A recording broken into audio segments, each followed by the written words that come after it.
जय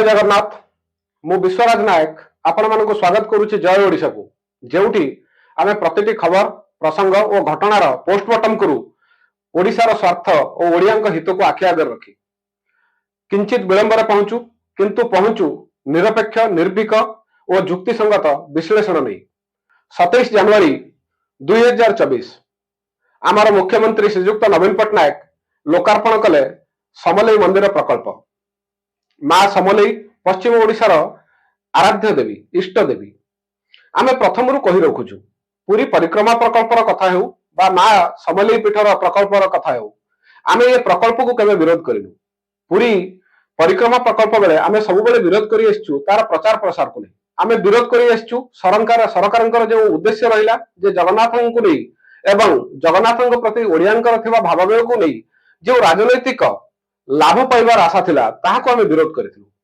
किंतु जहाँ भी हो माँ समलेई मंदिर प्रकल्पर लोकार्पण हैला एवं पूरी परिक्रमा प्रकल्प भली एठी आमे विशेष प्रचार प्रसार देखिलु नहीं ताहा खुशीर कथा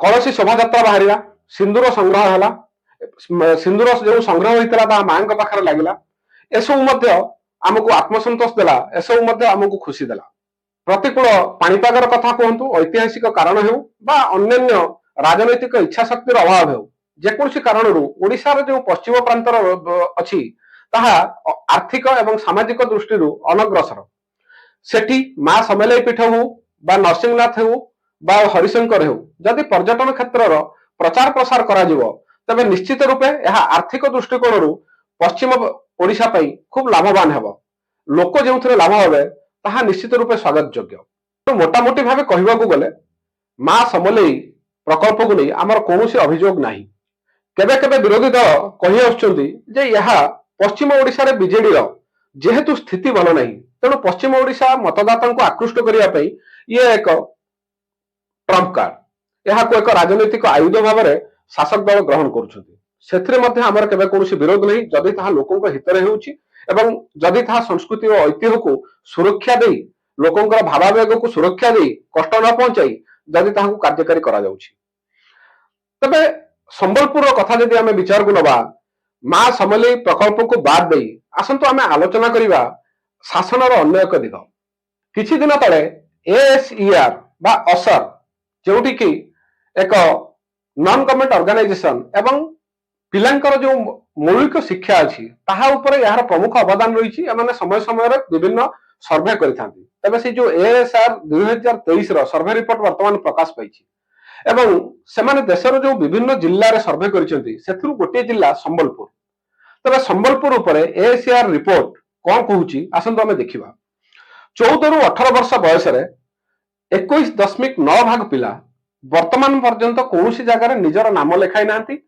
एनरोलमेंट होई नै तांकर एवं 17 रु 18 रे तार अर्थ होउची द्वादश श्रेणी परे बा प्लस 2 परे 41.6 भाग पिला कोनोसी कोर्स रे नाम लेखाई पारि नांती सेही बेली 14 रु 18 वर्ष बयस पिला प्रश्न करा जे घरोई काम को बाद दे जो रोजगार अच्छी कौन आर्थिक लाभ मिलवार संभावना अच्छी से प्रकार कार्य 15 दिन रु अधिक विगत गोटे मासरे करिसेंती एवं सेथिरे हाँ भरी 31.1 भाग पिला तबे देखंतु प्रथम भाग को लेकिन आमर असंतोष रहिबा कथा कारण जदि 100 पिला पढ़ुचंती एवं सेथिरु 42 जन पिला कोनोसी आउ उच्च शिक्षा दिगरे आग्रही होउनांती बा उच्च शिक्षा लाभ करिवार कोनोसी तांको सुजोग मिलु नहीं तबे ताहा निहाती चिंतार विषय 31.1 भाग पिला जो माने कि निजर घरोई काम हो व्यवसाय हो बा कोनोसी अर्थ रोजगार बा उपार्जन क्षेत्र रे जदि काम करूचंती ताहा चिंतार विषय किंतु स्टिल इट इज एक्सेप्टेबल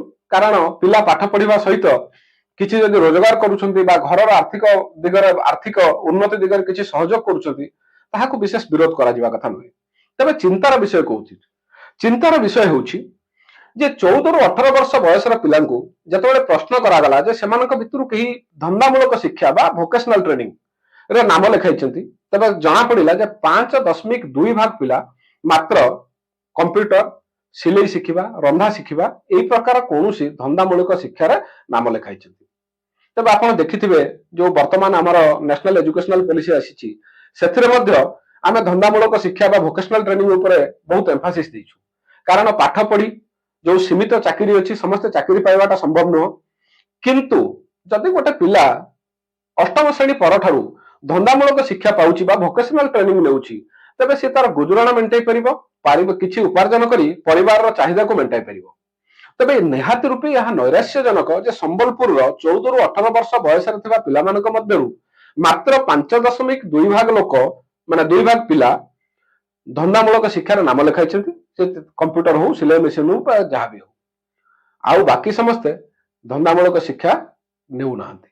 ତେବେ ଏ ଦିଗରେ କଣ ସରକାର କିଛି କରିବା କଥା ନୁହଁ? ଏବେ ଆଉ ଗୋଟିଏ ତାଠୁ ବଡ଼ ଚିନ୍ତାର ବିଷୟ, ତାହା ହେଉଛି ଯେ ଆମର ଦୈନନ୍ଦିନ ଜୀବନରେ ଆମର କିଛି କିଛି ଗାଣିତିକ বা ମ୍ୟାଥମେଟିକାଲ କାଲକୁଲେସନ ଗାଣିତିକ ହିସାବର ଆବଶ୍ୟକତା ପଡେ। ଆପଣ କୋଉଠି ଓଜନ ମାପିବେ, କୋଉଠି ଲମ୍ବା ମାପିବେ, କୋଉଠି କାହାକୁ ପଇସା ଦେଲେ ସେ ପଇସା ଫେରେଇ ପାରିବ। ତେବେ 14ରୁ 18 ବର୍ଷ ବୟସ ପିଲାଙ୍କର ଗୋଟେ ପରୀକ୍ଷା କରାଗଲା ଯେ ସେମାନେ ଏଭ୍ରିଡେ ଆମର ଯୋଉ ଦୈନନ୍ଦିନ ଜୀବନରେ ଯୋଉ ଏକ ଗାଣିତିକ ପ୍ରକ୍ରିୟାର ଆବଶ୍ୟକତା ଅଛି, ଯୋଉ ମ୍ୟାଥମେଟିକାଲ କାଲକୁଲେସନର ଯୋଉ ରିକ୍ୱାରମେଣ୍ଟ ଅଛି, ସେଥିରେ କେତେ ପ୍ରବୀଣ। ଏବଂ ସେଥିରେ 37 ଭାଗରୁ 46 ଭାଗ। କାହିଁକି ଆମେ 37 ରୁ 46 ମେନସନ କରୁଛୁ, ତାର କାରଣ ହେଉଛି ଏଥିରେ ଡିଫରେଣ୍ଟ ପାରାମିଟର ଥିଲା। କେଉଁଠି କିଏ ଓଜନ ମାପୁଛି, କେଉଁଠି କିଏ ଲମ୍ବା ମାପୁଛି, କେଉଁଠି କିଏ ଛୋଟ ମୋଟ ଇଏ କରୁଛି, ମାନେ ପଇସାର ହିସାବ କରୁଛି, ଏଭଳି ଡିଫରେଣ୍ଟ ପାରାମିଟର ଥିଲା। ଆଉ ସବୁ ପାରାମିଟର ଯୋଉ ଗୋଟେ ବେସ୍ ଲାଇନ୍ ଆଉ ଅପର ଲିମିଟ ରହିଲା, ସେଟା ହେଉଛି 37 ଟୁ 46। ତାର ଅର୍ଥ ହେଉଛି ଯେ ଅର୍ଦ୍ଧାଧିକ ପିଲା ଯେଉଁମାନେ କି ପାଠ ପଢୁଛନ୍ତି, +2 ଯାଏଁ ବି ପଢିଛନ୍ତି, ସେମାନଙ୍କ ମଧ୍ୟରୁ ବା +2 ଉପରେ ଉଚ୍ଚଶିକ୍ଷା ମଧ୍ୟ ଲାଭ କରୁଛନ୍ତି, ସେମାନଙ୍କ ମଧ୍ୟରୁ ଅର୍ଦ୍ଧାଧିକ ପିଲା ନିଜର ଦୈନନ୍ଦିନ ଆବଶ୍ୟକତା ପାଇଁ ଯେଉଁ ଗାଣିତିକ ହିସାବ ବା କାଲକୁଲେସନର ଆବଶ୍ୟକତା ଅଛି ତାହା କରିପାରୁନାହାନ୍ତି। ଏହାଠୁ ଆହୁରି ଗୋଟିଏ ବଡ ଦୁଃଖଦାୟକ କଥା ହେଉଛି ଯେ 22.6 ଭାଗ ପିଲା 14ରୁ 16 ବର୍ଷ ବୟସରେ 22.6 ଭାଗ ପିଲା ଦ୍ୱିତୀୟ ଶ୍ରେଣୀର ନିଜ ରିଜନାଲ ଲାଙ୍ଗୁଏଜ, ତାର ଅର୍ଥ ହେଉଛି ଓଡ଼ିଆର ବହି ପଢିବାକୁ ଅକ୍ଷମ। ଏବଂ ଏହି ସଂଖ୍ୟାଟା 22.3 ହେଉଛି ଯେତେବେଳେ 17ରୁ 18 ବର୍ଷ ବୟସର ପିଲାଙ୍କୁ ଦ୍ୱିତୀୟ ଶ୍ରେଣୀର ଓଡ଼ିଆ ବହି ପଢିବାକୁ କୁହାଯାଉଛି। ଏବଂ ସେ କୋଉ ପ୍ରକାର ବହି ଦେଇଛନ୍ତି ତାର ସ୍ପେସିମେନ୍ ମଧ୍ୟ ଆମେ ସ୍କ୍ରିନରେ ଦେଖାଉଛୁ, ଆପଣ ପଢି ନିଅନ୍ତୁ। ଯେ ଏଇ ଯୋଉ ଷ୍ଟାଣ୍ଡାର୍ଡର ଲେଖା ଦିଆଗଲା, ସେଇ ଷ୍ଟାଣ୍ଡାର୍ଡର ଲେଖା ପଢିବା ପାଇଁ 17ରୁ 18 ବର୍ଷ, that means either they are in +2 or they have completed their +2, these students are unable to read a textbook in Odia language of standard 2. Percentage केते ना 22.3, 22.3 भाग पिला। एवं जेतेबेले इंग्रजी पढ़िवा को कुआ गला बहुत लो स्टैंडर्ड, एमिति नुह जे आपन को शेक्सपियर बा माने टीएससी लेटर बही दे आइतला पढ़िवा को, बहुत साधारण आपण स्पेसिमेन देखंतु। जेतेबेले दिया गला 14 ରୁ 16 वर्ष बयस सीमारे 47.4 47.4% पिला एई जो गोटे मिनिमम स्टैंडर्ड रो इंग्रजी अछि ताको पढ़ी पारले नहीं। एवं 17 ରୁ 18 वर्ष रे 44.9% पिला याको पढ़ी पारले नहीं। एवं 14 ରୁ 16 वर्ष बयसर पिलांग भितरु एक साधारण स्टैंडर्ड रो जो हरण अछि बा विभाजन अछि डिवीजन, ताकू करबा पई 62.2% पिला 62.2 भाग पिला साधारण हरण करबा को अक्षम। एवं 66.9 66.9 भाग पिला 17 ରୁ 18 वर्ष बयस सीमारे हरण करबा को अक्षम। तो आपण एठी आउ गोटे मजालिया कथा देखंतु, दुखर कथा आउ गोटे दुखर कथा आपण देखंतु जे 14 ରୁ 16 वर्ष बयस रे जो सीमा अछि सेठी 62.2 भाग पिला हरण साधारण लेवल रो हरण करि परनांती। एवं 17 ରୁ 18 वर्ष रे ताहा बढ़ी जाउछि। पाठ पढ़िबा एवं बयस बढ़िबा सहित गोटे पिलार शिक्षागत दक्षता बढ़िबा कथा, किंतु ए हरण न करिवार जो शतकड़ा भाग अछि, जो परसेंटेज अछि, सेटा बढ़ी जाउछि, सेटा हि जाउछि 66.9। ये हेउछि शिक्षा को नै संबलपुर रो अवस्था। जदि सर्वे करा जिवो आमे आशा करूछु जे ये उणा अधिक समान परिस्थिति समग्र ओडिशा राज्य रे थिबो। पूरी परिक्रमा प्रकल्प करागला, मां समलेई प्रकल्प करागला, मां तारिणी होंतु, मां तारा तारिणी होंतु, जेकोसी आपण प्रकल्प करूचंती धार्मिक पीठस्थली विकास होउची, यहा पई निश्चित रूपे यहा को आमे स्वागत करिवु। किंतु टर्म कंडीशन थिला जे लोकंकर अर्थर अपचय न हो, राजनीतिक लाभर आशा रखा न जाऊ, एवं संस्कृति एवं ऐतिह्यर सुरक्षा रखा दिया जाऊ। किंतु शिक्षा भली एक मौलिक आवश्यकता, गोटे फंडामेंटल राइट रे जदि आमे एते दूर विपर्य अवस्था अच्छु, एते दूर विपर्यस्त अच्छु, ताहले सरकारंकर दक्षता କାର୍ଯ୍ୟପ୍ରଣାଳୀ ଏବଂ ସଫଳତା ଉପରେ ପ୍ରଶ୍ନ ଉଠିବା କଥା ନୁହଁ କି? ସେଥିରେ ଆପଣ ଦେଖନ୍ତୁ, ଦୁଃଖର କଥା ହେଉଛି ପୁରୀ ପରିକ୍ରମା ପ୍ରକଳ୍ପ ହେଲା, ଛୁଆଙ୍କର ସ୍କୁଲ ଛୁଟି ହେଲା। ମା ସମଲେଇ ପ୍ରକଳ୍ପ ହେଲା, ସ୍କୁଲ ଛୁଟି ହେଲା। ନୂଆ ଓରେ ରଙ୍ଗାରଙ୍ଗ କାର୍ଯ୍ୟକ୍ରମ ହେଉଛି, ନାଚ ଗୀତ ହେଉଛି, ମେଲୋଡି ଚାଲୁଛି, ସେଥିରେ ବି ପିଲାଙ୍କୁ ସ୍କୁଲ ଛୁଟି ଦିଆଯାଉଛି। ଆଉ ଏବେ ଇଏ ଦେଖନ୍ତୁ, ଯଦି ଇଏ ଯୋଉ ସୋସିଆଲ ମିଡିଆରେ ଭାଇରାଲ ହେଉଛି, ଇଏ ନୋଟିସଟି ଯଦି ଠିକ ହୋଇଥିବ, ଯଦି ସତ ହୋଇଥିବ, ତାହେଲେ ଦୁଃଖର କଥା ଚିନ୍ତା କରନ୍ତୁ। ଗୋଟେ ସମୟ ଥିଲା, ଆପଣ ଦେଖିଥିବେ ଓଡିଶାରେ ଛାତ୍ର ରାଜନୀତି ଏପରି ଥିଲା ଯେ କଲେଜ କ୍ୟାମ୍ପସକୁ ପୁଲିସ ପଶିବାକୁ ସାହସ କରୁନଥିଲା। ଛାତ୍ର ରାଜନୀତି ଏପରି ଥିଲା ଯେ କୁହାଯାଉଥିଲା, when ever a student union coughs, the entire Odisha catches cold। ଯଦି କୌଣସି ଗୋଟେ ଛାତ୍ର ସଂଘ ଯଦି କାଶି ଦେଲା, ତାହେଲେ ସମଗ୍ର ଓଡିଶାକୁ ଥଣ୍ଡା ଧରି ଯାଉଥିଲା। ଏବେ କିନ୍ତୁ ଦେଖନ୍ତୁ, ନୋଟିସ କରାହେଉଛି ଏବଂ ନୋଟିସରେ ଲେଖାଯାଉଛି, ଯଦି ଏ ନୋଟିସ ସତ ଥିବ, ନୋଟିସରେ ଲେଖାଯାଉଛି ଯେ ନୂଆ ଓ କାର୍ଯ୍ୟକ୍ରମରେ ଯଦି ଯୋଗ ନଦେବ, ତାହେଲେ ଯାହା ପରିଣାମ ହେବ ତାହା ପାଇଁ କର୍ତ୍ତୃପକ୍ଷ ଦାୟୀ ହେବେ ନାହିଁ। ଏକ ଅମେରୁଦଣ୍ଡୀ ପିଢି ସୃଷ୍ଟି କରିବାର ପ୍ରୟାସ କରାଯାଉଛି କି? ଯେଉଁମାନେ ଅଣରାଜନୈତିକ ହେବେ, ଯାହାର କୌଣସି ଆସକ୍ତି ନଥିବ, ଯାହାର କୌଣସି ମତାମତ ନଥିବ, ଯାହାର ସ୍ୱାଧୀନ ଭାବରେ ନିଜକୁ ବ୍ୟକ୍ତ କରିବାର କୌଣସି କ୍ଷମତା ନଥିବ, ଏଭଳି ଏକ ପିଢି ତିଆରି କରିବାର ପ୍ରୟାସ କରାଯାଉଛି କି? ଅନେକ ସମୟରେ ଇଏ ଖବର ବି ମିଳୁଛି ଯେ ନୂଆ ଓଡିଶା କାର୍ଯ୍ୟକ୍ରମ ପାଇଁ କେଉଁଠି ପରୀକ୍ଷା ବାତିଲ ହେଲାଣି, କେଉଁଠି କ୍ଲାସ ବନ୍ଦ ହେଲାଣି।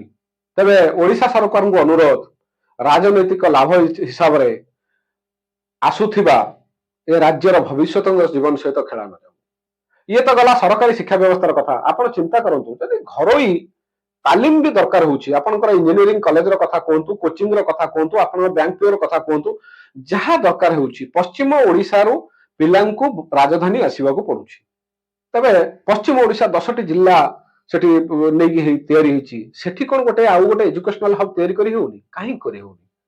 ଆପଣ ଯଦି ଭୁବନେଶ୍ୱର ଆଚାର୍ଯ୍ୟ ବିହାର ଅଞ୍ଚଳ ଯିବେ, ଯେଉଁ ଘରେ ଆପଣ ଠକ୍ ଠକ୍ ଠକ୍ ଠକ୍ କରିବେ, ସେଠୁ ଆପଣ ଜାଣିବେ ଯେ ପଶ୍ଚିମ ଓଡିଶାର ପିଲାଟେ ନିଜର ଘର ଦ୍ୱାର ଛାଡି, ବାପାର ଆର୍ଥିକ ପରିସ୍ଥିତି ଭଲ ଥାଉ ନଥାଉ ଏଠି ଆସି ପଡି ରହିଛି, କାରଣ ତାକୁ ଚାକିରି ଖଣ୍ଡେ ପାଇବାକୁ ପଡିବ। ତେବେ ପଶ୍ଚିମ ଓଡିଶାରେ ଏଇ ଟାଇପର ଗୋଟେ ଏଜୁକେଶନାଲ ହବ କାହିଁକି ତିଆରି କରାଯାଉ ନାହିଁ? ଏବଂ ଯଦି ବ୍ୟକ୍ତିଗତ ସ୍ତରରେ କୌଣସି ଇଣ୍ଡିଭିଜୁଆଲ ବା ବ୍ୟକ୍ତି ବିଶେଷ ତିଆରି କରିପାରୁନାହାନ୍ତି, ତେବେ ସରକାର କାହିଁକି ଏ ଦିଗରେ ପ୍ରଚେଷ୍ଟା କରୁନାହାନ୍ତି? ଆପଣ ସ୍ୱାସ୍ଥ୍ୟ କ୍ଷେତ୍ରର କଥା ଦେଖନ୍ତୁ, ଆମେ କିଛି ରିସର୍ଚ୍ଚ କରୁଥିଲୁ, ଗବେଷଣା କରୁଥିଲୁ, ତେବେ ଅନଲାଇନ ସମ୍ବଲପୁର ବୋଲି ଗୋଟେ ସାଇଟରୁ ଆମକୁ ଏହି କିଛି କ୍ଲିପ ମିଳିଛି, ଯାହାର ସ୍କ୍ରିନଶଟ ଆମେ ଏଠି ସେୟାର କରୁଛୁ। ହୀରାକୁଦରେ 11ଟି ଡାକ୍ତର ଜାଗାରେ 3ଟି ଡାକ୍ତର ଅଛନ୍ତି। ଏବଂ କିଛି ପୁରୁଣା ଦିନର ନ୍ୟୁଜ ଇଏ ଦେଖନ୍ତୁ, ସମ୍ବଲପୁରର ସ୍ୱାସ୍ଥ୍ୟ ବ୍ୟବସ୍ଥା କଣ, ଡାକ୍ତର ନାହାନ୍ତି। ତେବେ ମା ସମଲେଇ ପ୍ରକଳ୍ପକୁ ବିକଶିତ କରିଦେଲେ ଯଦି ଭୋଟ ମିଳିଯାଉଛି, ତାହେଲେ କଣ ସରକାର ଏସବୁ ଦୃଷ୍ଟିରେ କୌଣସି ଧ୍ୟାନ ଦେବେନି? ସମ୍ବଲପୁରର ଯେଉଁ ଭାଇମାନେ ଏ ଭିଡିଓ ଦେଖୁଛନ୍ତି, ସେମାନେ ନିଜକୁ ପଚାରନ୍ତୁ, କାଁ ଆପଣ ମାନେ ନାଇଁ ଆସିବାର ଇନକେ? ଟିକେ ବି କାଁ ଦେହ ଖରାପ ହେଲେ ଆପଣ ମାନେ ରାଜଧାନୀ ନାଇଁ ଆସିବାର? କେଆର ହସ୍ପିଟାଲ ହଉ, ଆପଣଙ୍କର ଉତ୍କଳ ହସ୍ପିଟାଲ ହଉ ବା ଆପୋଲୋ ହଉ, ଯେକୌଣସି ହସ୍ପିଟାଲ ହଉ, ଆପଣ ଯେକୌଣସି ହସ୍ପିଟାଲକୁ ଯଦି ଆପଣ ପଶିଯିବେ, ଆପଣ ଦେଖିବେ ଯଦି 100ଟି ରୋଗୀ ଠିଆ ହେଇଛନ୍ତି, ସେଥିରୁ 50ରୁ 60 ଭାଗ ରୋଗୀ ପଶ୍ଚିମ ଓଡିଶାରୁ ଆସିଛନ୍ତି। କାହିଁକି ଆସୁଛନ୍ତି ତେବେ? କାରଣ ସେଠି ସ୍ୱାସ୍ଥ୍ୟ ବ୍ୟବସ୍ଥା ନାହିଁ। ଯୋଉଠି ଯଦି ସରକାରୀ ସ୍ୱାସ୍ଥ୍ୟ ବ୍ୟବସ୍ଥା ସେଠି ବିକଶିତ ହୋଇପାରନ୍ତା, ତେବେ ଏମାନଙ୍କୁ ଆର୍ଥିକ ଅନାଟନ ହୁଅନ୍ତାନି। ଏକ ତ ସେମାନେ ଆର୍ଥିକ ଦିଗରେ ଅନଗ୍ରସର ସାଧାରଣତଃ ଅଧିକାଂଶ ଲୋକ, ତାପରେ ଇଏ ବୋଝ ଉପରେ ନଳିତା ବିଡା ଯେ ପଇସା ନାହିଁ, ପୁଣି ସେମାନେ ରାଜଧାନୀ ଆସିବେ, ଏଠି କୋଉ ହୋଟେଲ ନେଇକି ରହିବେ ଏବଂ ଏଠି ସେ ଖର୍ଚ୍ଚ କରିବେ। ବଡ ଦୁଃଖର କଥା। କିନ୍ତୁ ଏସବୁ ଦିଗରେ ଗୋଟିଏ ଜିନିଷ ଜାଣିବାକୁ ପଡିବ ଯେ ବିଜୁ ଜନତା ଦଳ ସରକାରଙ୍କର ରାଜନୈତିକ ଦୂରଦର୍ଶିତାକୁ ସଲାମ, ତାକୁ ନମସ୍କାର ହେବାକୁ ପଡିବ। ଯେତେବେଳେ 2019ରେ ନିଶ୍ଚିତ ହୋଇଗଲା ଯେ ରାମ ମନ୍ଦିର ତିଆରି ହେବ, ସେତେବେଳଠୁ ଯିଏ ବି ବିଜୁ ଜନତା ଦଳର ରାଜନୈତିକ ମୁଣ୍ଡିଆ ସାଜିଛନ୍ତି, ଯିଏ ବି ହୁଅନ୍ତୁ, ସେ ଠିକ ଜାଣିପାରିଥିଲେ ଯେ ରାମ ମନ୍ଦିରର ପ୍ରଭାବ କଣ ରହିବ। ସେହି ପ୍ରଭାବକୁ ପ୍ରତିହତ କରିବା ପାଇଁ ସେବେଠୁ ଯେତେ ଧାର୍ମିକ ପୀଠସ୍ଥଳୀ ଅଛି, ତାହାର ବିକାଶ କାର୍ଯ୍ୟ କରିବାର ନିଷ୍ପତ୍ତି ନିଆଗଲା ଏବଂ ସେଗୁଡିକ ବହୁତ ତ୍ୱରାନ୍ୱିତ ଗତିରେ ଚାଲିଲା। ଠିକ ଅଛି, ଏଥିରେ ବି କିଛି ଅସୁବିଧା ନାହିଁ। କିନ୍ତୁ ଏହା ସାଙ୍ଗେ ସାଙ୍ଗେ ଯେଉଁମାନଙ୍କର ମତଦାନକୁ ଲକ୍ଷ୍ୟ ରଖି ତମେ ମାନେ ବିଭିନ୍ନ ପ୍ରକାର କାର୍ଯ୍ୟକ୍ରମ କରୁଛ, ସେମାନଙ୍କର ମୌଳିକ ଚାହିଦା ପୂରଣ ଦିଗରେ କିଛି ତ ଧ୍ୟାନ ଦିଅ। ଏବେ ଆସନ୍ତୁ ଆମେ ଆଲୋଚନା କରିବା ଓଡିଶା ରାଜନୀତିର ଆଉ 2ଟି ପ୍ରସଙ୍ଗ ଉପରେ। ପ୍ରଥମ ପ୍ରସଙ୍ଗ ହେଉଛି ବିଜେପି ନେତା ବୈଜୟନ୍ତ ଜୟ ପଣ୍ଡାଙ୍କୁ ଉତ୍ତରପ୍ରଦେଶ ନିର୍ବାଚନ ପ୍ରଭାରୀ ହିସାବରେ ଦାୟିତ୍ୱ ଦିଆଗଲା। କାରଣ ସେ ଆସାମରେ ନିଜ ସାଂଗଠନିକ ଦକ୍ଷତାକୁ ପ୍ରମାଣ କରିସାରିଛନ୍ତି। ସିଏ ଦେଶର ଯୋଉ ବିଜେପିର ଯୋଉ ଜାତୀୟ ନେତୃତ୍ୱ ଅଛନ୍ତି, ତାଙ୍କ ସହିତ ଖୁବ ଏବେ ବିଶ୍ୱାସ ଭାଜନ ହୋଇପାରିଛନ୍ତି, ଖୁବ निकटस्थ होउछंती। तबे गोटे जिनिस आमे निश्चित हेलु जे से एथर ओडिशा रो निर्वाचन रे बोध हुए प्रतिद्वंदिता करिवे नहीं, किंतु निर्वाचन परवर्ती समय रे भारतीय जनता पार्टी बैजयंत जय पंडा को नहीं किसी गोटी चलाइबार योजना रखिछि कि, कारण बैजयंत जय पंडा बीजेडी दल रे थिले, से सांसद मध्ये थिले एवं से परवर्ती समय रे मुख्यमंत्री सहित बा मुख्यमंत्री कोटेरी सहित तांकर जो वादानुवाद है से दल छाड़ी बीजेपी रे जोग देइथिले।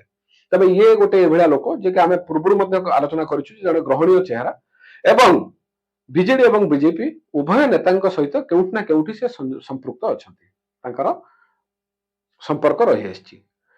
तबे यहाकू नै 2024 निर्वाचन परे जदि कौनसी समीकरण राजनैतिक समीकरण बा पाणीपाग बदलिला तबे बैजयंत जय पंडा को नै कौनसी गोटी चला जीव कि।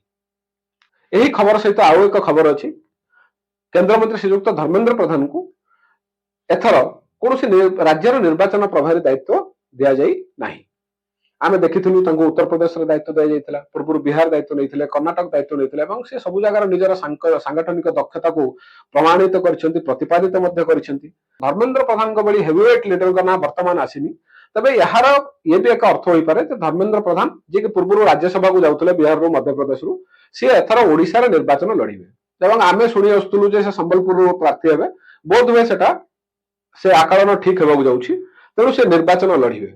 तबे यार कौन रहिबो प्रभाव ओडिशा राजनीति उपरे, कारण धर्मेंद्र प्रधान सांगठनिक दक्षता ओडिशा बाहर बहु बार प्रमाणित।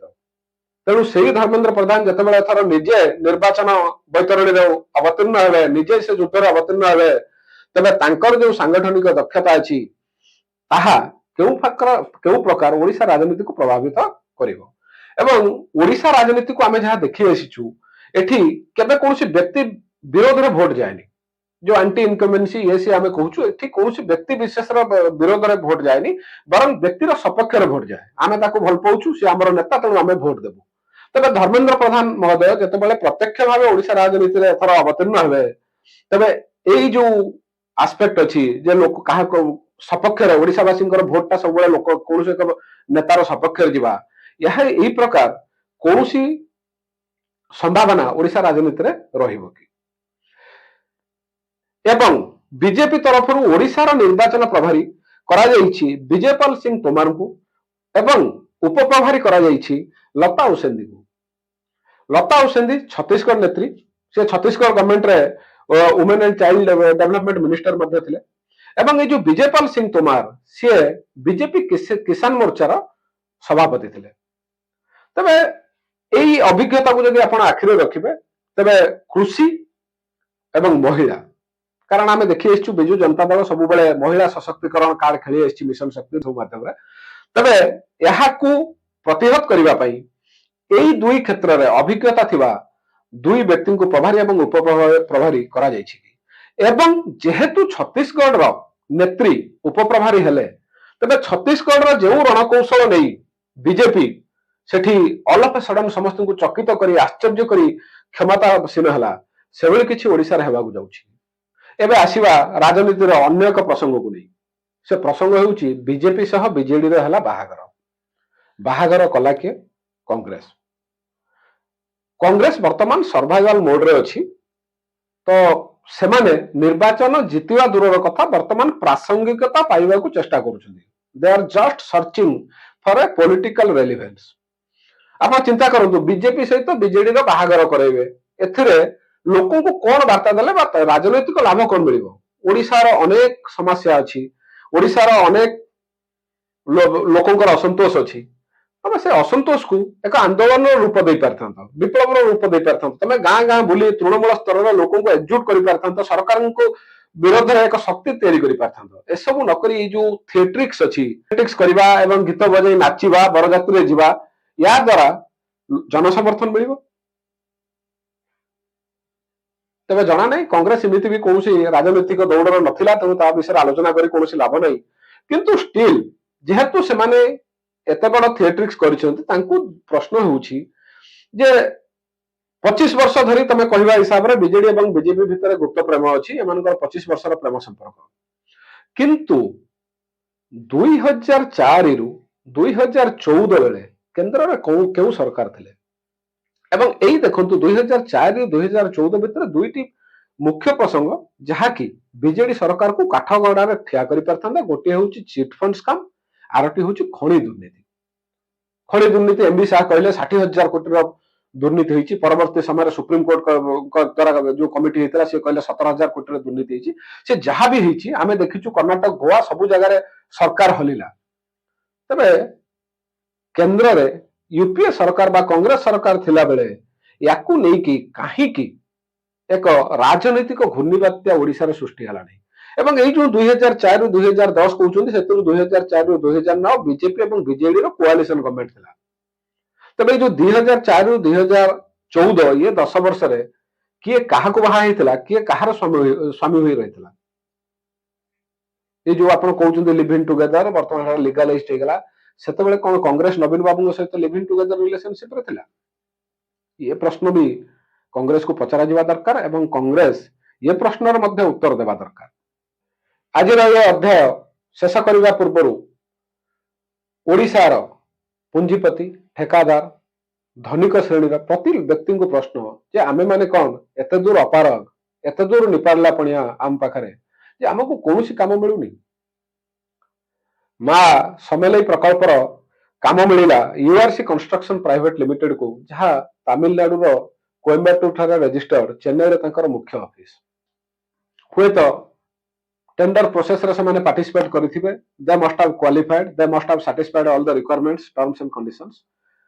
तबे ओडिशा रे इते गुडा कॉन्ट्रैक्टर इते गुडा माने कंस्ट्रक्शन कंपनी अछंती, कहार कोन क्षमता नहीं जे हम ओडिशा रो अर्थ रे हेउथबा प्रकल्प ओडिशा बाहर को जाउछि एवं हमर ओडिया संस्था पाई पर नाहंती। ये होउछि गोटे दिग। द्वितीय दिग होउछि जे सोशल मीडिया रे घुरी बुलुथबा यूआरसी कंस्ट्रक्शन प्राइवेट लिमिटेड रो गोटे फेसबुक पोस्ट जेउठी जो ओडिया लोकन को अर्थ रे प्रकल्प होईछि से ओडिया लोकन को धन्यवाद दिया जाय नहीं। ओडिशा को विगत 24 वर्ष धरी नेतृत्व दई आसुथबा मुख्यमंत्री को धन्यवाद दिया जाय नहीं। किंतु प्रकल्प संपूर्ण हेबा परे तार श्रेय एवं धन्यवाद दिया जायछि 5T ओ आम ओडिशा अध्यक्ष भिके पांडियन को। काहे कि कारण ये काम जतबेले मिलिथिबो सेतबेले से मुख्यमंत्री व्यक्तिगत सचिव थिले, सेतबेले से राजनीति को खोला खोली आसी नथिले। किंतु एते बड़ कंपनी जदि काम से पाइला तबे से धन्यवाद केवल काहे कि पांडियन महोदय को देला। ओडिशार लोक जहाँ अर्थ रे होईछि एवं ओडिशार नेतृत्व नउथबा मुख्यमंत्री को काहे देला नहीं। परवर्ती समय से माने किछि आउ पोस्ट कले, जतबेले ए प्रकार आलोचना हला पोस्ट कले सेतरे से मुख्यमंत्री का नाम मध्ये नै छथि। किंतु जो पोस्ट में भाइराल होउछि सेठी मेंशन अछि जे से माने काहाकू धन्यवाद देउछन्ति। तबे ये मध्य एक प्रश्न जहाँ आमे आमको पचारिबा दरकार। अध्यायटी शेष हेबा पूर्व ओडिशा रे लुचि रहिथिबा मिमिक्री बा अन्यर स्वर को नकल करी निजर प्रतिभा दउथबा एक छोट छुआर वीडियो दउछि। डिस्क्लेमर होउछि जे यहा कोनोसी सत्यासत्य घटना उपर आधारित नुह, कोनोसी वास्तव रे जीवन रे बंचुथबा व्यक्ति सहित यहा संजोगर कोनोसी संपृक्ति नहीं। वीडियोटी देखिबे। तरे भद्रक ऑटोनोमस कॉलेज आस्तिलु मान्यवर मुख्यमंत्री को मु आउ हमर हेलीकॉप्टर जगह आम स्टेज रे अच्छु। जने स्टूडेंट आसी मते कहले बोले सार आउ मोर +3 रे थर्ड ईयर रे बैकटा लागि आइछि आउ मते टिके क्लियर कर दियंतु नले मु आर वर्ष दादन कटिबा को जिबि। मान्यवर मुख्यमंत्री आपण माने विश्वास करियोनी एते वृद्ध तांको सरल कहले पांडियन जदि से पिलार बैकटा क्लियर कर देबी ताले से ओडिसा रहिबो किछि भल काम करिवो। आपण माने जानि पारदेबे मान्यवर मुख्यमंत्री को हृदय केते बड़ केते विशाल हृदय से स्टूडेंट मानो पाई केते चिंता करूचंती। डेली डेली गोटे इवेंट होउची, तमे माने आसुच खाउच एन्जॉय करूच सब करूच। मान्यवर मुख्यमंत्री कोन न करचंती हम स्टूडेंट पाई। सेउटो मु कहले सार जदि बैकटा क्लियर कर देबा ताले एमिति तो प्रॉब्लम हे जिवो, सब स्टूडेंट आसी कहबे। कहले नाई मु से पिल्ला आखिर देखिची से बीजेडी पॉइंटर केते महत्व अछि। जदि भलो लागुची आम वीडियो को लाइक करिवे, शेयर करिवे एवं सब्सक्राइब करने को भूलिबे नहीं। आउ एक दिन देखा हबो अन्य एक प्रसंग को नहीं। जय जगन्नाथ, ଜୟ ଓଡ଼ିଶା।